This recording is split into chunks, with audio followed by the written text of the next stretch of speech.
তিনি বললেন, ইন্নী রাআইতুল্লাহ লাইলাতা রাজুলাইনে, তবে আমি গত রাত্রে দুইজন লোককে দেখেছি স্বপ্নে। ফাতায়নি, তারা দুইজন আমার কাছে আসলো। ফা খাজা বেয়াদাইয়া, তারা আমার দুই হাত ধরে নিল। ফা খারার জিলের আরজিন মুকাদ্দাসা, দুই হাত ধরে আমাকে বাইতুল মুকাদ্দাসের দিকে টেনে নিয়ে যেতে লাগলো। যেতে যেতে দেখি একটা মানুষ বসে আছে, পাশে একটা লোক দাঁড়িয়ে আছে, তার হাতে আছে এখন লোহার বাঁকা লাঠি। ফাইদগুলো ফিসিদকেই লোহার বাঁকা লাঠিটা তার মুখের ডান দিকে ঢুকিয়ে দিচ্ছে, ঢুকে ফেড়ে চিরে পিছন দিকে নিয়ে যাচ্ছে। আবার পিছন দিক থেকে টেনে বের করে বাম দিকে লাগাচ্ছে, বাম দিককে ফেড়ে চিরে পিছন দিকে নিয়ে যাচ্ছে। এদিকে চিরে ফেলতে না ফেলতেই ডান দিক ঠিক হয়ে গেছে। আবার ওই বাঁকা লোহার লাঠি মুখের ডান দিকে নিয়ে এসে লাগিয়ে চিরে ফেলছে, বারবার এই করছে। আমি বললাম, মা হাজা, এই কি দৃশ্য? কালা, তারা দুজন বললেন, ইনতালেক, চলতে থাকেন। ফানতালাক না, আমি কিছু না বলে চলতে থাকলাম। চলতে চলতে চলে আসলাম একটা লোকের কাছে। একটা লোক চিত হয়ে শুয়ে রয়েছে, পাশে একটা লোক দাঁড়িয়ে আছে, তার হাতে একটা পাথর আছে। এসদাখবে ইরাহসাহু, পাথরটাতে তার মাথার উপরে মারছে।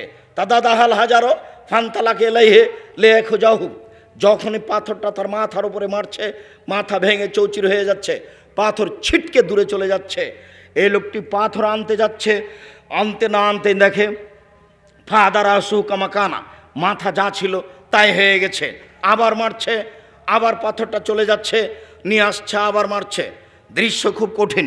আমি বললাম, মাহাজা, এই কি দৃশ্য? কালা, তারা দুজন বললেন, ইনতালেক, চলতে থাকেন। ফানতালাক না, কিছু না বলে চলতে থাকলাম। আস্তে আস্তে দেখি যে একটা গর্ত, চুলহার মতো, আলা হুজাইকুন অসফালও আছে, তার নিচের দিক প্রশস্ত, উপরের দিক সংকীর্ণ। তন্দুরি রুটি যেই চুলহাতে হয় সেরকম, উপরের দিক সংকীর্ণ, নিচের দিক প্রশস্ত। দেখি তার ভিতরে আগুন, তাতাওয়াক্কদ না, ধাঁধা ধাঁধা করে আগুন জ্বলছে। ফাইজা ইরতাফাত ইরতাফাও, যখন আগুন জোরে জ্বলে উঠছে, তখন ওর ভিতরে যা কিছু আছেন সব উপরে চলে যাচ্ছে, মনে হচ্ছে যেন বের হয়ে পড়ে যাবে। ফাইজা খামেদাত রাজাউ ফিহা, যখন আগুনটা কমে যাচ্ছে, সব কিছু ভিতরে চলে যাচ্ছে। ফিহারে জালুন অনেশন ওরাত, তাতে দেখি মহিলা পুরুষ উলঙ্গ অবস্থায় ধাঁধা করে জ্বলছে।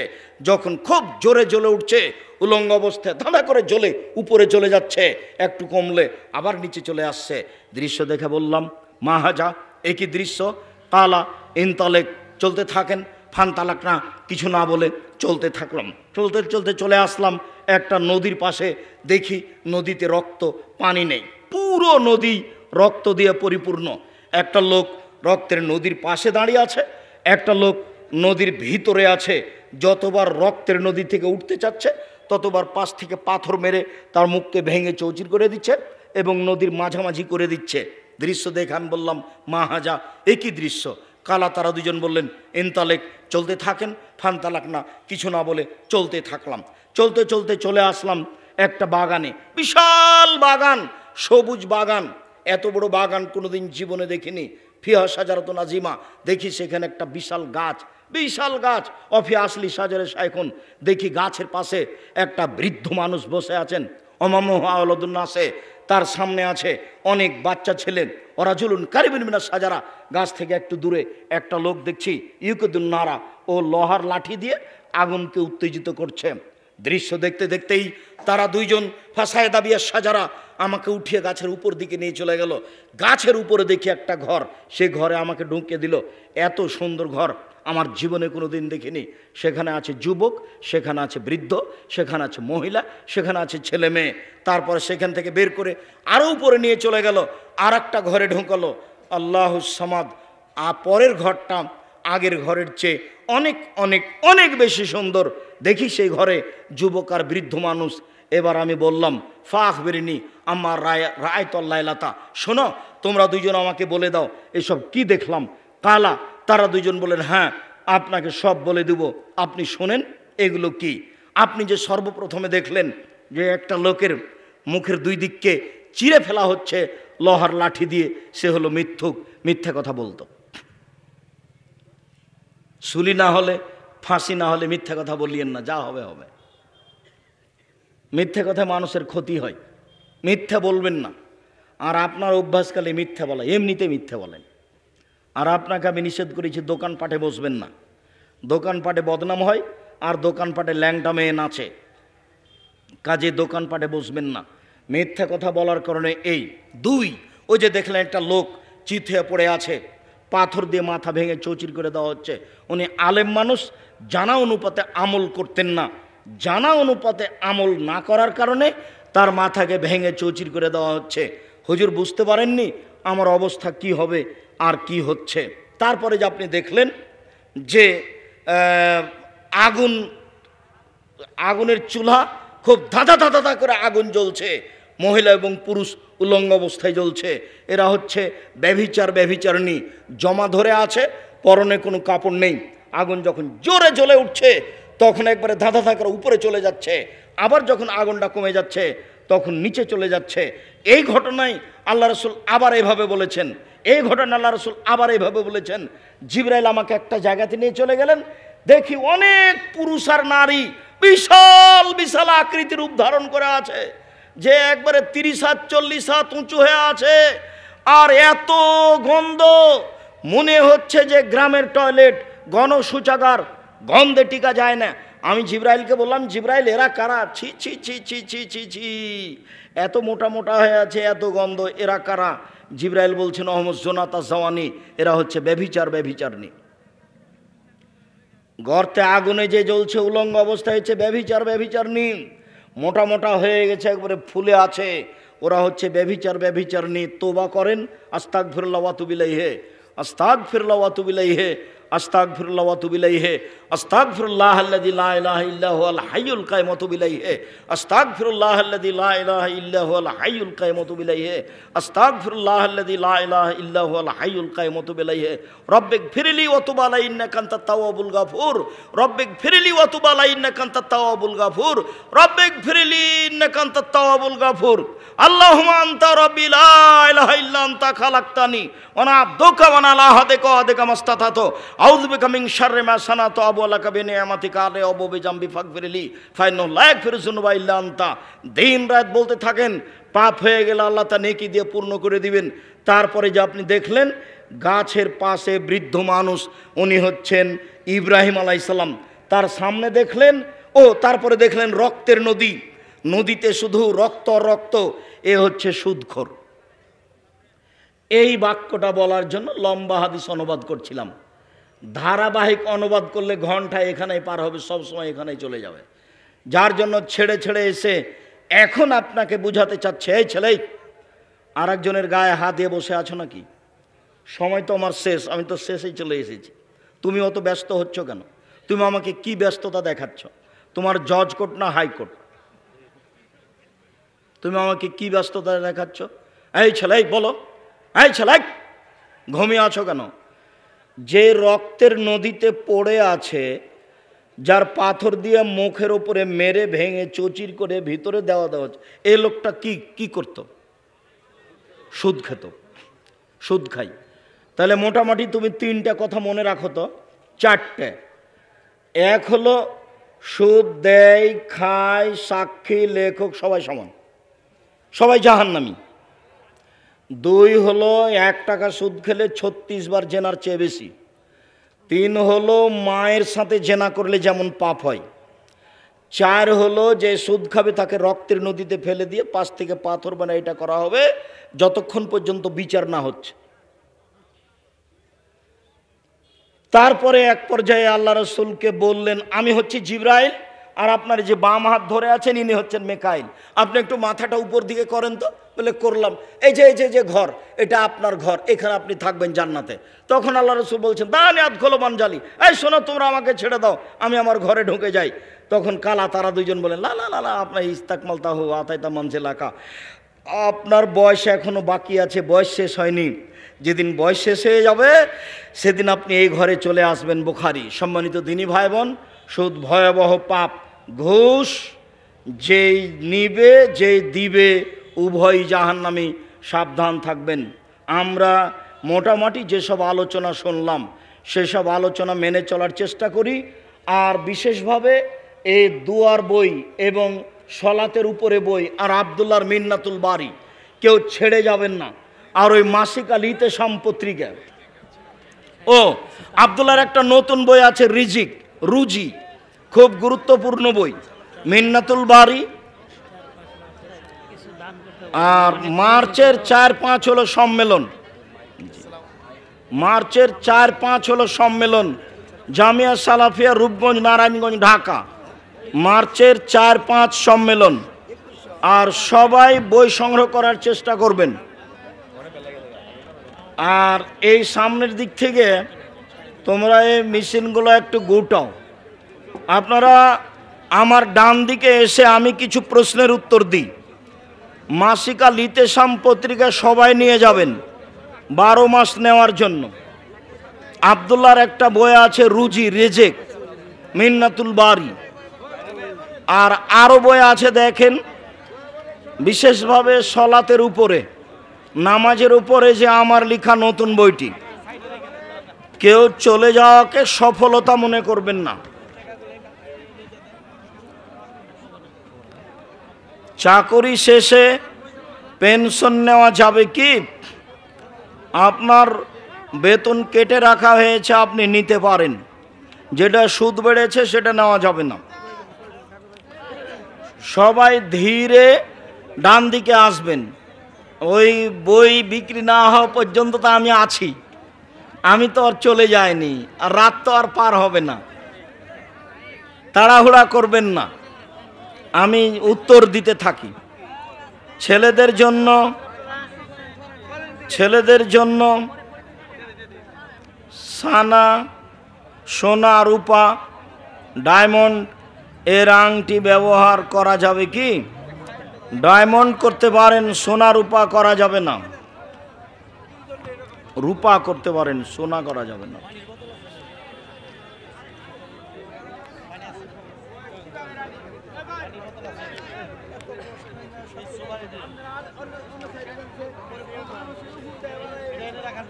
আত্মহত্যা করে মারা গেলে তাদের জানাজা পড়া যাবে কি? যায়। যে কোনো ইমামের পিছনে সালাত আদায় করা যাবে কি? কবরে থাকে, কবরে মাজারে থাকে, তাবিজ লিখে দেয়, এদের পিছনে সালাত হবে না, বাকি হবে।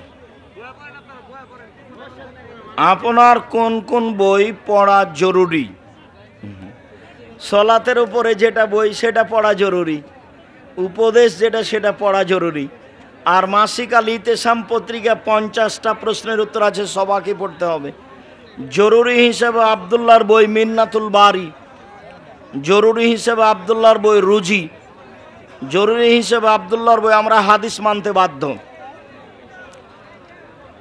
আর আদর্শ পুরুষ, আদর্শ নারী, আদর্শ পরিবার, আদর্শ পুরুষ, আদর্শ নারী, আদর্শ পরিবার, এগুলো দেখবেন। কি কাজ করলে ঈমান মজবুত হবে? রাতে উঠে 2 রাকাত সালাত আদায় করে কান্নাকাটি করবেন, কোরআন তেলাওয়াতে অভ্যাসী হবেন, মজবুত হয়ে যাবে ইনশাআল্লাহ। যুবকদের জন্য কিছু নসিহত করবেন। মসজিদের জায়গাতে, মসজিদের পাশে মাদ্রাসা করা যাবে কি? মসজিদের জায়গাতে মাদ্রাসা করা যাবে না। মাদ্রাসার কাছে মসজিদ কমিটি কিছু দাম দিয়ে বিক্রি করে দিবে, তো ওই টাকাটা মসজিদে লাগাবে, আর কিছু দাম নিল তো অতি কিনা বেচা হয়ে গেল, তখন ওই জমিতে মাদ্রাসা বানাবে। কেননা মাদ্রাসার মান কম আর মসজিদের মান বেশি, তো বেশি মানের জিনিস কম মানে নিয়ে যাওয়া যাবে না। মাদ্রাসার জিনিস মসজিদে লাগানো যাবে, মসজিদের জিনিস মাদ্রাসায় লাগানো যাবে না, তবে কমিটির কাছ থেকে কম দামে কিনে নেন। রাসূলের সুন্নত কি কি?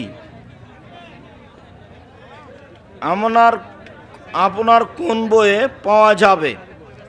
সলাতের বইয়ে দেখেন, সলাতের উপরে প্রায় সবই আছে।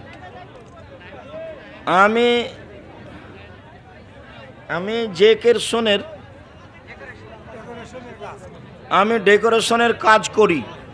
ধর্মীয় কাজ ছাড়া গান বাজনার জন্য কি ডেকোরেশনের কাজ করতে পারবো? জি না, সবাই মিলে যা পাপ হবে তোমারও তাই হবে।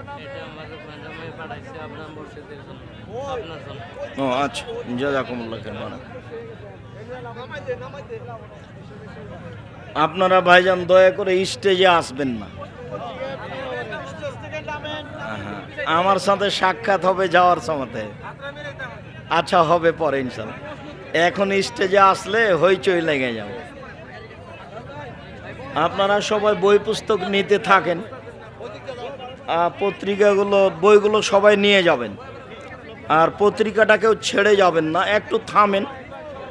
তাড়াহুড়া করে মোটর সাইকেল স্টার্ট দিয়ে পালাচ্ছেন কেন? আমি তো বসে আছি। শয়তানের কাছ থেকে বাঁচার উপায় কি? দূরে কাত করে সালাত আদায় করে কান্নাকাটি করতে। ও খুব শয়তান, ও লেগে আছে আমাদের সাথে। আল্লাহর কাছে ওয়াদা নিয়েছে, ও নাকি আমাদের ফাঁকি দিবেই। জেরা মসজিদে আলোচনা করা যায় কি? জেরার মসজিদ তুমি কি দিয়ে বুঝলে? জেরার মসজিদ তো আমরা বুঝতে পারলাম না। মসজিদের সামনে কবরস্থান রাখা যাবে কি? সামনে, পিছনে, ডানে, বামে, কোথাও যাবে না। কোনো ছেলে মানুষ যখন মারা যায়, তখন তার বউকে আত্মীয় স্বজনরা বলে, তুই তোর স্বামীকে মেরেছিস, খেয়েছিস, ও তোর কারণে মারা গেছে। এগুলো হলো হিন্দুদের আকীদা, হারাম কথা, শিরকি কথা। খুব সাবধান, একটু ধৈর্য ধারণ করেন। আমার জানা অনুপাতে অনেক বই আছে বাজারে। এখন যে খেমার বোরকা পাওয়া যাচ্ছে, সেটা পরাটা না, এই বোরকা পরা যাবে না। বোরকা ঢিলা ঢালা হতে হবে। বল্লা মসজিদের সেক্রেটারি শুকুর মাহমুদ জুমার নামাজ শেষে মসজিদের মাইকে বলে,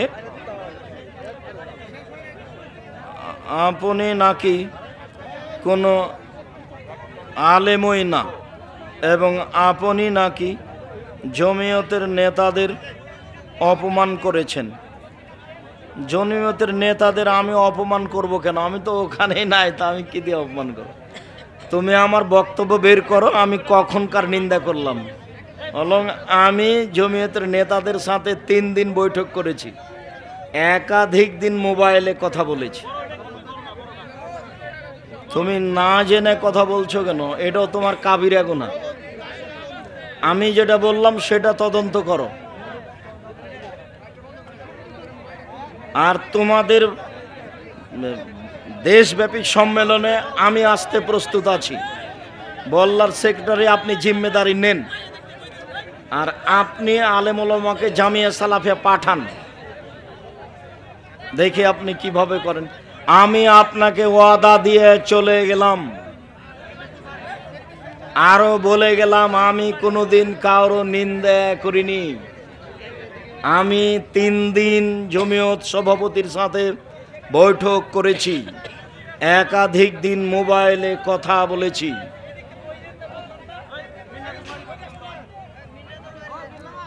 আপনি বলেছেন আপনার মসজিদ আহলে হাদিসের মধ্যে বড়, কিন্তু বল্লা মসজিদ এমন যার দৈর্ঘ্য 5580 বর্গফিট। তাহলে আপনার মসজিদ কত? ওটা মনে হয় 25,000।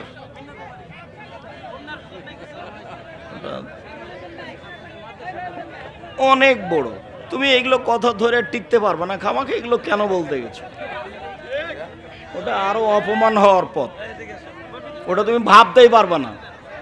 ও স্বপ্নে দেখার মতো ব্যাপার, যে তুমি খালি ঢুকে দেখলে বুদ্ধি কমে যাবে।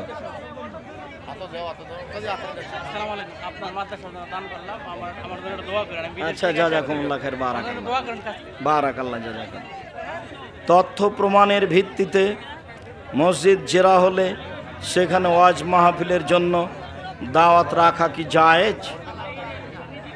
এই বিষয়গুলি আমাদেরকে আগে জানাতে হবে, মসজিদে জেরার কি না। কোনো ইমাম যদি শেষ জামানায় ঈসা আলাইহিসসালাম আসবেন এটা বিশ্বাস না করেন, ঈসা আলাইহিসসালাম আসবেন এটা বিশ্বাস না করলে ও মুরতাদ, ও ধর্মচ্যুত মানুষ। ফরজ সালাতের পরে খাসভাবে এক রেকাত বিতর পড়া যাবে কি? জি, এক রেকাতের হাদিস অনেক বেশি।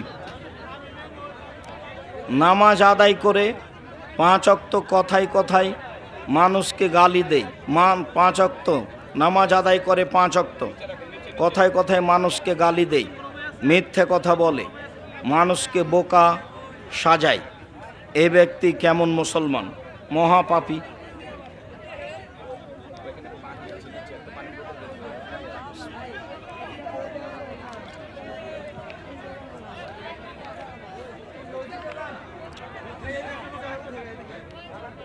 আমার প্রিয় শায়েখ বর্তমানে অনেক আলেমদের থেকে জেহাদের কথা শুনতে পাই।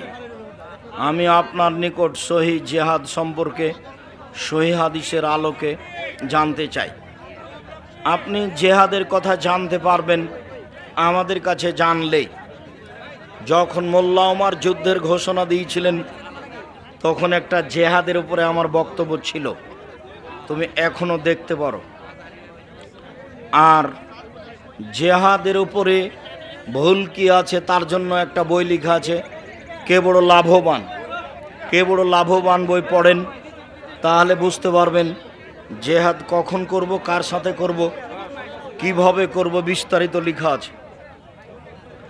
আজান লম্বা সুরে দেওয়া যাবে কি? আজান লম্বা সুরেই দিতে হবে। আসরের সালাত কাজা হলে মাগরিবের সালাতের সময় আদায় করা যাবে কি? আসরের সালাত কাজা হলে মাগরিবের সালাতের সময় আদায় করা যাবে কি? যাবে। মৃত ব্যক্তিদের জন্য জীবিতদের করণীয় কি কি? মৃত ব্যক্তিদের জন্য জীবনীয় করণীয় মুখে দোয়া এবং অর্থের দান। কেউ বিষ খাওয়ার পর মারা না গেলে সে যদি পরবর্তীতে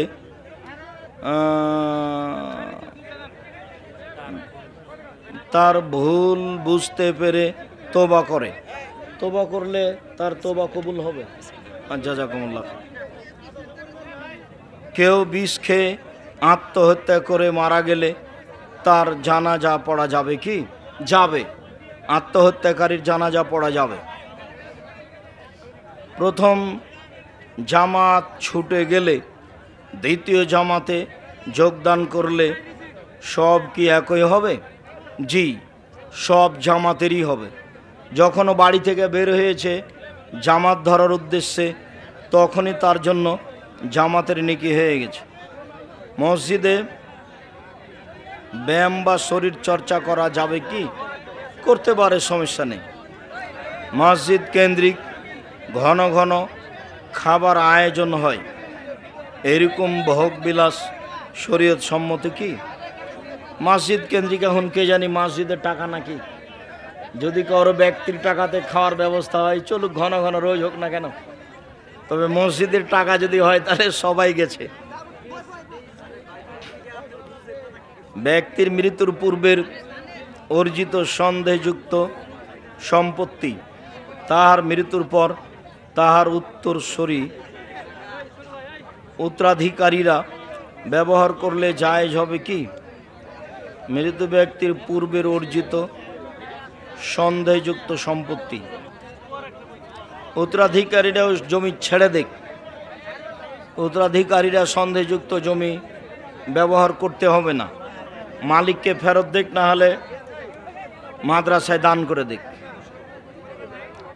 তওবা করার পূর্বের সন্দেহযুক্ত টাকা পয়সা তওবা করার পরে ব্যবহার করা যাবে কি? সন্দেহযুক্ত যদি নিজের উপার্জনে হয়ে থাকে তাহলে ভোগ করতে পারবে, আর যদি সন্দেহযুক্ত টাকা কারো মারা টাকা হয় তাহলে সেটা দিয়ে দিতে হবে। রাসূল সাল্লাল্লাহু আলাইহি সাল্লামের জানাজাকে পড়াইছিলেন, রাসূল সাল্লাল্লাহু আলাইহি সাল্লামের জানাজা হয়নি, 3 দিন লাশ উপরে ছিল, তারপর মাটি হয়েছিল। 8 জন 10 জন করে ভিতরে গিয়ে এমনি দোয়াটা পড়ে বের হয়েছেন, জানাজা হয়নি। আমার মা আমার প্রতি অসন্তুষ্ট, কারণ আমার অর্থ সম্পদ নেই। অন্যের ছেলেরা বাড়ি গাড়ি করেছে, কিন্তু আমি সেরকম পারছি না। এটাই মায়ের আক্ষেপ। এখন আমার কি করা উচিত? তোমার মাকে বুঝাতে থাকো, ধৈর্য ধারণ করো, পৃথিবী এরকমই। বুঝাতে থাকো, ফল তোমার ভালো হবে ইনশাআল্লাহ। সহিহ হাদিসের আলোকে আধুনিক ব্যাংকিং ব্যবস্থার শরীয় হুকুম কি? সরকারের কাছ থেকে অনুমতি নিতে হবে যে বাংলাদেশ ব্যাংকের সাথে যোগাযোগ ছাড়াই আমরা ব্যাংকিং ব্যবস্থা পরিচালনা করব।